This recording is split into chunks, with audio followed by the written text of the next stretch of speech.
आज हैदराबाद में Telangana union of working journalist द्वारा आयोजित प्रेस मीट में तेलंगाना के मंत्री केटीआर ने कहा कि हिंदी और अंग्रेजी दोनों ही राष्ट्रभाषा नहीं है। केटीआर ने कहा कि भारत एक बहुभाषी देश है और हिंदी या अंग्रेजी को राष्ट्रभाषा नहीं घोषित किया गया है। केटीआर ने इस बयान के बाद नवभारत समाचार के एक पत्रकार ने उनसे कहा कि हिंदी में बोलने से भारत में बड़े पैमाने पर जनता तक पहुंचा जा सकता है। पत्रकार ने कहा कि हिंदी भारत की सबसे अधिक बोले जाने वाली भाषा है और इसकी सबसे बड़ी संख्या में लोगों तक पहुंचा जा सकता है। हालांकि पत्रकार के इस सुझाव को इंडियन जर्नलिस्ट यूनियन के अध्यक्ष श्रीनिवास रेड्डी ने पसंद नहीं किया। श्रीनिवास रेड्डी ने पत्रकार को बीच में ही रोक दिया और उसे प्रेस कॉन्फ्रेंस से बाहर निकालने की धमकी दी। श्रीनिवास रेड्डी की इस कार्यवाही की पत्रकारों ने आलोचना की है।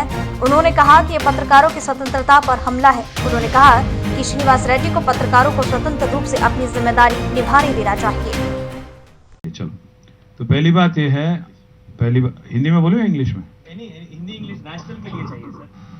मैं एक बात आपको याद दिलाना चाहता हूँ, हिंदी राष्ट्रभाषा नहीं है, ना इंग्लिश राष्ट्रभाषा है। इस देश में 18 लैंग्वेज है जिसको ऑफिशियल दर्जा दिया गया, नहीं 18 या 22।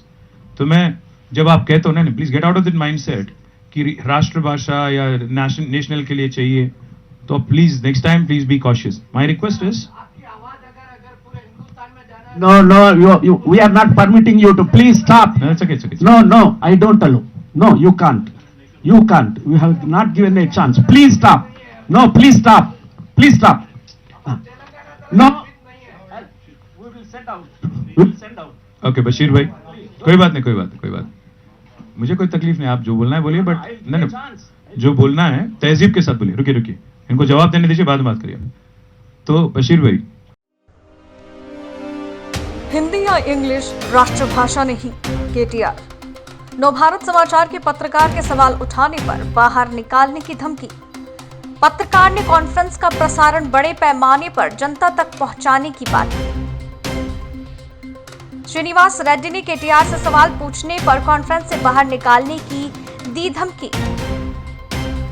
नवभारत समाचार के पत्रकार को सवाल करने से इनकार। मुझे सवालों से आपत्ति नहीं, केटीआर।